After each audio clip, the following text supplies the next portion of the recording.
Today we're sharing what we found most surprising about our first year of early retirement. We became financially independent and left our corporate jobs just 1 year ago. We've been traveling full-time ever since. Stick around to the end of the video to find out the one area of our budget that we spent way more on than we expected. If you've been following our story, thank you so much for coming back for another episode. Next week is actually our last week in Athens, so be sure to tune back in again because we'll be sharing our cost of living video. If you're new to the channel, I'm Stephanie. And I'm Gillian. We're a couple who saved and invested our way to early retirement. And if you're interested in how-tos for early retirement or slow travel, you can click that subscribe for a new video every week. Today we're sharing the 6 biggest surprises from our first year of early retirement. We left our corporate jobs in Singapore last October and have been traveling full-time ever since. Now, we had quite an elaborate journey planned for ourselves in 2020. We had expected to be traveling all across Europe, hopping around from one country to another every month. Of course, with COVID-19, nothing happened the way we expected. Our European travels were cut short and we found ourselves on a rescue flight back to Canada. We sheltered in place in Toronto for 4 months, which was a great time to catch up with our families. So now we've finally gotten back on the road again. And if you'd like to know how we made the decision to travel in the midst of the pandemic and how we ended up with going to Greece as our first destination, you can check out this video and this video. And all the videos that we will talk about today will be linked in the description below. Despite the pandemic going on, it was still our first year of early retirement and our first year of full-time travel. And we learned a lot from the experience. So today we're getting into everything that surprised us the most about that first year of early retirement, including our emergency fund, living out of suitcases, the pace of travel, and lots more. But before we share all the details, in celebration of our very first year of early retirement, we are doing a Q&A, Ask Us Anything video in a couple of weeks. So if you have any questions at all that you want to ask us, please leave them in the comments below. And if we feature your question in the video, we'll send you a postcard from wherever we are in the world. Let's kick things off with our first surprise, which has to do with our finances. When we started our early retirement, of course we had an emergency fund in place. We had roughly a month's worth of living expenses set aside to cover any miscellaneous emergency needs. And this was all part of our early retirement risk management plan that we have talked about in this video. The problem was that we never thought through what those emergencies might be, and as a result, we found ourselves burning through the fund in record time given the high number of emergencies this year. Here's a quick list of just some of the emergencies that depleted our fund and then some. So first, I had to take a last-minute flight from Turkey to Canada and back to provide support to a family member with some healthcare issues. A few months later, we had to unexpectedly leave Europe due to COVID-19 and fly ourselves and our dogs back to Canada. And then we had to pay very, very high Airbnb rates for the 4 months that we were staying in Toronto. Meanwhile, we had been expecting to be in the Balkans paying rock bottom prices. All of these were totally unexpected costs, but fortunately, we did have enough buffer in our budget to absorb the difference. Moving forward, our emergency fund is going to be a lot bigger. So it will be enough to cover multiple long-haul flights from wherever we are to Canada, just in case we need to for any reason. Additionally, it's going to be enough to cover the deductible for both of us for our health insurance plan, which fortunately we did not need to tap into this year. And if you're curious to know how much that deductible is, you can check out our recent video all about our health insurance plan. Our next surprise was how difficult it turned out to be to live out of a suitcase. So when we started this new life, we were relatively experienced travelers. However, our trips had all been fairly short, maybe 2 weeks at the longest, and we had only been used to using carry-on luggage.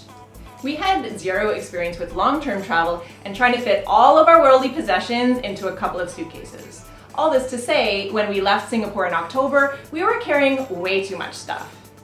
Technically, we were still working within the luggage allowance for our flights, but in truth, we had trouble managing both of our bags and our backpacks and our 2 dogs. In fact, one of our suitcases was so heavy that I had trouble lifting it at all, and Gillian had to do all the heavy lifting. We now understand that we simply can't carry all the nice-to-haves with us, and we have to stick with just the essentials. The next surprise was the pace of travel. So we had planned our journey based around spending about a month in each country. But in the back of our minds, we were already thinking that a month might feel a little bit long. We thought we might eventually want to speed things up so that we could cover more ground and have more experiences. But what we've since discovered is that a month in a destination really flies by. So by the time we've settled in and established new routines, we barely have enough time to see all the sights. In fact, when we planned a few shorter stays along the way, we found that it felt too rushed to really enjoy our destination. Moving forward, we'll be planning for longer stays of 2 to 3 months in each country. Now we have 2 more surprises related to our travel lifestyle, and then we're going to get into the one area of our budget where we spent way more than we expected. So stick around for that one. The next surprise was how difficult it was to go from corporate jobs to a totally unstructured lifestyle. We had spent all the previous years racing the clock every single day to get everything done, whether that was for our work lives or our personal lives. We had barely any downtime except for a few hours on the weekend. After we retired, at first it was fun and exciting to have no specific demands on our time. No alarm clocks, no meetings. Basically, we were free to do whatever we wanted. However, we quickly discovered that the days would just fly by without us accomplishing anything. So even in retirement, we needed some sort of structure and some sort of routine in order to feel productive. We talk more about this in our video about planning for life after retirement. The next big surprise about our new life in retirement was how much time we were suddenly spending together. We went from seeing each other just really a couple of hours each day to being around each other 24/7. Of course, we love spending time together, but suddenly we're spending all our time together, and this can put a lot of strain on a relationship.